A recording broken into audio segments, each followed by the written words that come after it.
Have you ever tried to bake a cake and, put the frosting on before it goes in the oven? Or in the data world, maybe you've tried to analyze a data set before it was even cleaned?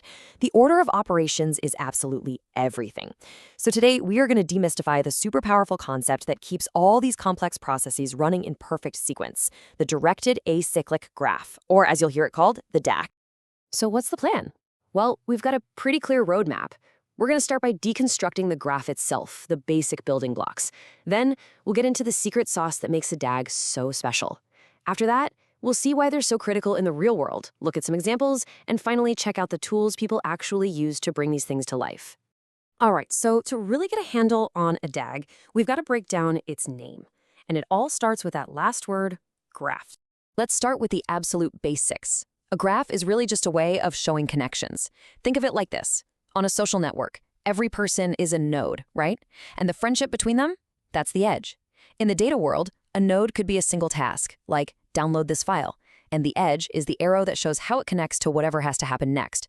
Simple enough? Okay, now let's add a little rule to the mix. What if that connection only goes one way? Well, that's what we call a directed graph. It's literally like a one-way street. You can drive from point A to point B, but you can't just turn around and go back. That little arrow on the edge tells you exactly which way the traffic is flowing. Right, so when you start following these one-way arrows from one node to the next, you're creating what's called a path. Think of it just like a recipe. You do step 1, then you follow the instructions to step 2, and then to step 3. You're following a very specific, unchangeable path through the entire workflow. And now we get to the most important part of the name, the thing that really gives a DAG all its power. And that's the word acyclic. So here it is, the full picture, a directed acyclic graph. That word acyclic is the real game changer here. It means you can't get stuck in a loop. Imagine your GPS telling you to turn left and then turn left and then turn left again. Forever. That would be a nightmare, right? Well, a DAG prevents that. Once you move forward along a path, there is no going back to a step you've already done. It guarantees your process will actually finish. So yeah, that's the heart of it. This strict forward momentum, this no going back rule is precisely what makes a DAG the perfect blueprint for orchestrating any kind of complex workflow. It ensures that every process has a clear beginning, a middle, and most importantly, an end. Now, you might be thinking, wait a minute, isn't this just a fancy flowchart? And that's a fair question, but they're actually quite different. A flowchart can show you all sorts of paths based on decisions, right? Like if the user clicks yes, go here. If no, go there. It can even have loops. A DAG is way stricter. It is only about the sequence of tasks. There are no what-ifs, it's just what's next. It's the blueprint for execution, not for decision-making.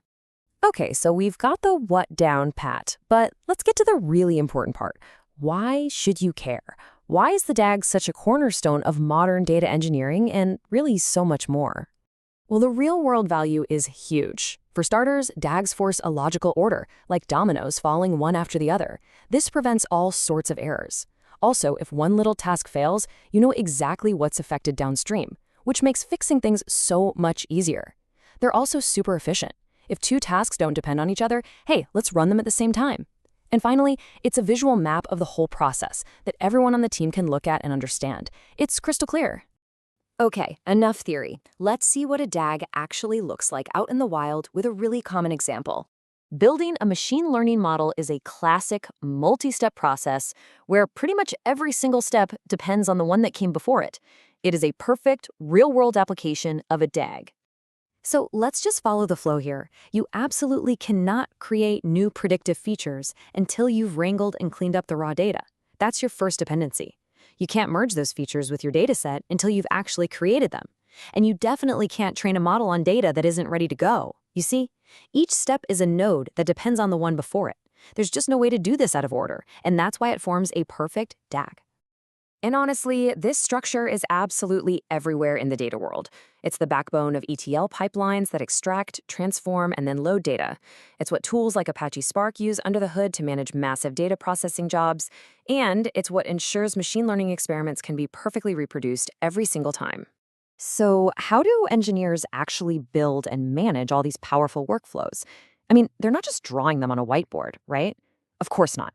They use a whole suite of really sophisticated, specialized tools. You know, the ecosystem of tools built around DAGs is fascinating. You've got the industry standard Apache Airflow, which is just a beast for scheduling complex data pipelines. Then you've got more modern tools like Prefect, which puts a huge focus on making those same workflows super reliable and easy to monitor.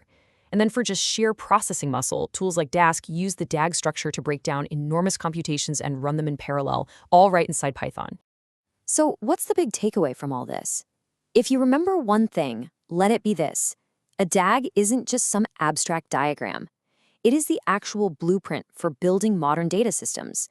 It's the logic that ensures these incredibly complex processes, with all their moving parts, can run reliably, efficiently, and in a way that we humans can actually understand and manage.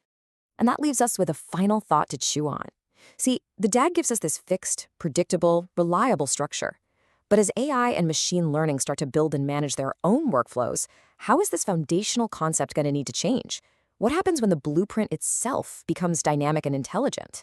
It's a pretty fascinating question for the future of, well, everything.